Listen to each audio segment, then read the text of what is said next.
Nobody likes the sound of their own voice, right? Especially when it's used to prove a point.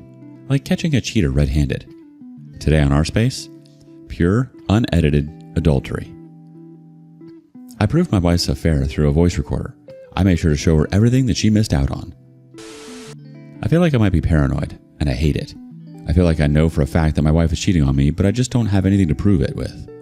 She's a 29 female and I'm 29 male, and we've been married for 3 years now. There was never any suspicion of infidelity during the time that we were dating and in the early years of our marriage as well. However, I don't know exactly when everything changed, but it did. I started to notice things that made me very suspicious of her. To be fair, I started to read the posts that others put up here a lot more, and now I feel like it might have made me hyper-aware, even for things that aren't even there. I'll try to explain everything to see you guys' input on this. Her name is Steph, and I think the first thing that I noticed that was off was that she's almost impossible to contact when she's out sometimes. She'll say she wants to see a friend or to see some of her girls, and when she does, I can call or text for any reason, but she simply won't respond until whenever she responds. In some cases, she gets home before she even reads the message that I sent. This happens like a quarter of the time that she goes out, which is why I'm wondering if I might be jumping to conclusions. According to her, the day just gets really busy and she loses track of time and her phone. By the time things settle down, she always replies to me. Sometimes, it was that she would smell very mildly of a different perfume when I hugged her at the end of the day.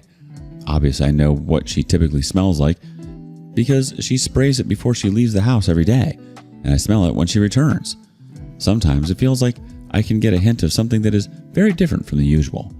In fact, the whole thing that caused me to write this was me getting a whiff of a different perfume in her car. But more on that later. I've also noticed times when she's texting someone and she's very careful to tilt the phone ever so slightly away from me so that I can't see what's going on. I've noticed sometimes when she's texting and smiling to herself, but then that could be anyone. So I try not to put too much weight on that observation. But my point is that there have been a lot of things that I've noticed from her that make me think that she might be cheating. Again, reading this myself, I see how I might just look like a very paranoid partner, but I've tried my best to slow down and think critically. I've even sat down to talk with her once. I obviously didn't mention all the things that I've mentioned here because that would make it obvious to her that I was accusing her of infidelity. However, I told her that I noticed some changes in her behavior and I wanted to know if she had anything that she wanted to tell me.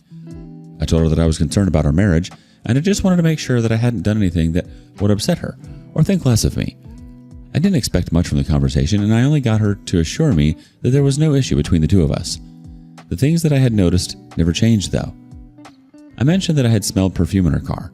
There was a Saturday morning when I had decided to do some routine maintenance of her car, so I went into the passenger seat to pull out the car's manual from the glove compartment. When I entered, I had to lean close to the seat, and when I did, I smelled what was clearly male perfume. I hadn't entered the car in quite some time. It also wasn't anything that she had worn before. She wears feminine scents, floral to be exact. So when I smelled it, all the other signs that I had seen popped up in my head. I asked her about it, pretty casually, and she claimed that she had given her coworker a ride the previous day since her car was in the shop. The thing is, that's something that can happen. I didn't want to instantly assume that she was lying to me. So, I just want to know what all of you think here. If you're like me, you've likely read hundreds of stories like mine. Do you think the things that I have noticed are serious enough for me to really dive deep and figure out whether she's cheating on me? Thank you. Edit. Hello everyone. I want to say I appreciate all the comments and reassurances. The general consensus is that her behavior is suspicious and that I need to go ahead and investigate further. And that's what I'm going to do. Living with someone you can't trust has turned out to be hell for me. And if I'm able to clear her name and prove that there's nothing suspicious going on, I'm sure that I'm going to feel so much better. I'll be sure to provide an update once I've done my findings and figured out what's going on. Update 1. Hello everyone. This is the update to the post that I made earlier about my wife who I suspected was cheating on me. I had no proof, but I saw strange signs like the smell of male perfume in her car, strange texting habits, and instances where she basically disappears off the grid until much later. After my post, it was heavily suggested that I investigate the situation in detail, so that's what I opted to do. I did think of checking her phone, but I wanted to be more thorough than that, so I went on Amazon and I bought a voice-activated voice recorder. It's a very small thing, and in a car, there's so many places that I could have chosen to stow it away. The recorder has the capacity for 100 hours of continuous recording, so I knew that the battery would be able to last for a pretty long time. I bought it and had it delivered to my workplace instead of my house, and I tested it out before I left work that day. I eventually went back home, and when she came, I told her that I wanted to check on her car, and I found a place to drop it that was very discreet. I work as a mechanic, so me choosing to check her car out isn't something that makes her particularly suspicious. Because of how the recorder that I got works, I have to retrieve it and then remove the memory card that's inside. Only then will I be able to know if it had recorded anything. On the very first day, I went to get it just to make sure that it worked, and thankfully it did. I was able to hear her talking on the phone, listening to the radio, and even singing along. I heard all of it from her trip to work and her trip back from work. There was nothing suspicious in the recording though. I had to keep it in her car about 2 weeks in total before I got what I was looking for. Before that point, I felt like the most awful person because I had been suspecting my wife of having an affair without proof. The proof I was looking for came though. When I retrieved the recorder this time around, I was able to see that the size of the files on it was a lot larger than on previous days. I had to listen to a lot of boring, non-eventful stuff, but eventually found what it was that I was looking for. I heard her telling someone to get in the car, and the person eventually did. Then there was a lot of small talk, with her asking how the person was at work that day. It was a man's voice that responded, and that alone made me feel very uneasy. Even at that point, I still felt that it was one of her coworkers that she was giving a ride, and I was able to cement that it was a coworker because they were gossiping about certain names and people in the office building that they worked in. However, it seemed like the other person didn't work in the same department as Steph did. She referred to him as Sebastian at a point. At a point, the car was silent for a bit, but I could hear its hum in the background. Then it sounded like the engine cut off. I heard a giggle and then, "You do this every time." That was what Sebastian said. He was laughing. "I'm shy, that's all." That was Steph. "You don't need to be shy anymore." From the tone of his voice, it was very clear what was going on. Flirting isn't even the right word for it. After that, I started to hear sounds. They were kissing, and I could hear both of them lightly moaning. After about 10 minutes of that, I could hear a lot of movement, and then what I was sure was the two of them having intercourse right there in the car that I had bought for her with my own money. Do you know how insane it is that I had to sit there and listen to the whole thing while trying to figure out what was going on? As soon as it was over, I trimmed the audio to the relevant part alone, and I haven't listened to it ever since. However, I've stored it on my phone and on my cloud storage. I also never put the recorder back in the car because there's no point in having more than what I have now. Even if I got another recording, I wouldn't have the guts to listen to that again. I think it is one of those things that you have to experience to fully understand, but I think it is only slightly worse than actually walking in on your wife cheating on you. If you think I have done anything about it, I haven't yet, but I'm so mad at her, I don't need advice for this part, since there's no other way that this situation can go besides me divorcing her. That's going to happen, and I'm going to find such joy in it, but I also want to find another way to hurt her. I'll figure it out in due time. I promise that much. I won't let this Sebastian guy go free. I'll figure out who he is and make sure that he gets hurt too. There's no maybe I'm overreacting here. You didn't imagine it, you didn't misread signals, and you certainly didn't overthink. You caught reality in 4K surround sound, and it moaned. Update 2. If you haven't read my last update, it's best that you do so now so you can understand what I'm going to be talking about here. But after I was able to get proof that my wife had been cheating on me, I called a friend, got a recommendation for a divorce lawyer from him, and then I met up with the man to let him know the situation that I was in. I paid him right there because there was really no time to be wasted. If I could have been divorced from Steph that very day, that would have been the option that I would have taken, because I wanted absolutely nothing to do with her any longer. One thing I've learned from the stories here is to wait until the divorce papers are ready before you confront. Despite the fact that my love for her almost instantly changed into hate, I had to just hold myself back from letting her loose on her. It was hard, but somehow I managed to do it, and I waited until the papers were ready. I had her served on a weekend when we were both at home. I opened the door initially, and when I saw it was the process server, I called her, letting her know that the delivery was for her. She took it from the guy, and then she came back to the living room and absent-mindedly opened the envelope that she had been given. She was being distracted by the show that we were watching. When she saw what it was, she turned the stack of papers over to read the front and the back, and then she looked at me. "What?" was the only thing she said because she was so confused by what was going on. I asked her the same question, and she clarified by asking me, "What is this?" I asked her what it looked like, pointing out that they very clearly were divorce papers. She was still very confused because she said, "But they're not for me, are they?" I told her that they were. She asked what she had done and why I wasn't joking. She was so convinced that it was a joke, and that's funny to me. I think that if I had been cheating on her, assumed she had no idea, and then one day she pulled up with divorce papers, I'd assume that she had found out about what I had done. But it seems she refused to assume that was the reason for the divorce. I pulled out my phone and played the recording. The two of us sat there as it played out, and after the line where Sebastian told her that she didn't need to be shy anymore, she tried to stop the recording from playing, but I pulled it out of her reach so that I could keep it going. If I had to go through the discomfort of listening to it, she had to as well. It seemed like she hated listening to it even more than I did, because she kept begging that I stop. At one point, she tried to be aggressive, claiming that she'd walk out of the room, but I knew that she wasn't going to do that. When it finished, I asked her to explain herself. She just started weeping. I don't want to say that it was genuine crying, but it sounded like it. I didn't even need to pry. She started explaining that the guy was someone who worked in the same building as her. They had met in an elevator a few times and had gotten to chatter with one another. After some time, he started to flirt with her, and she admitted that because he was handsome, she liked the attention. She was always wearing her ring, according to her, and she told him that she was married too, but that didn't seem to change anything for him. Despite that, he kept flirting, claiming that he didn't care about me, and he wouldn't let me stop him from appreciating her beauty.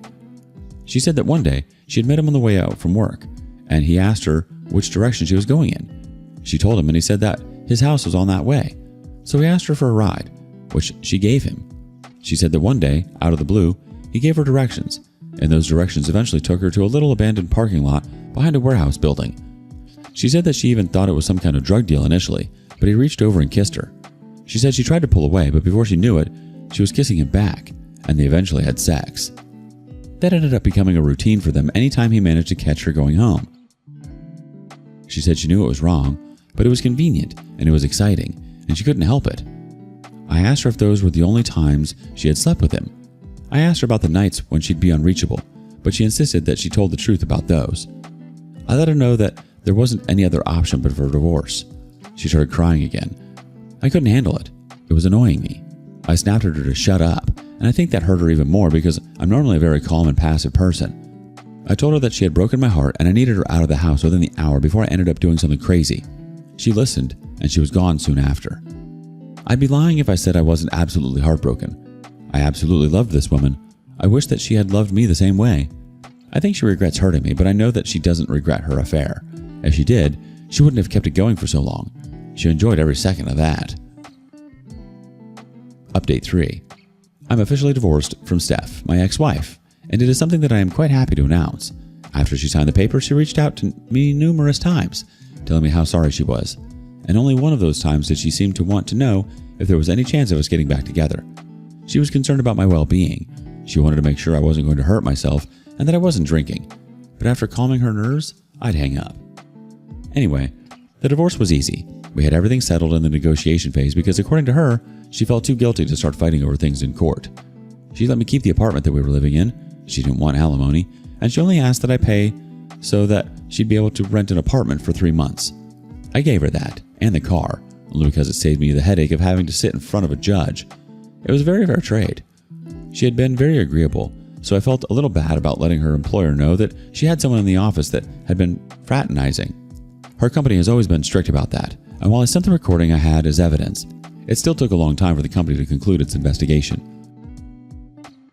I don't know if the recording was the key piece of whether the investigation was just that good, but they eventually found her and Sebastian to be in violation of the company's policies, and both of them ended up being terminated, which made me happy. She called me after that happened, letting me know that she knew I was behind it, but she wasn't even angry. She just sounded sad. I'm sure that she realized that everything that was happening to her was a consequence of her actions, and I wasn't going to do anything to make her feel better.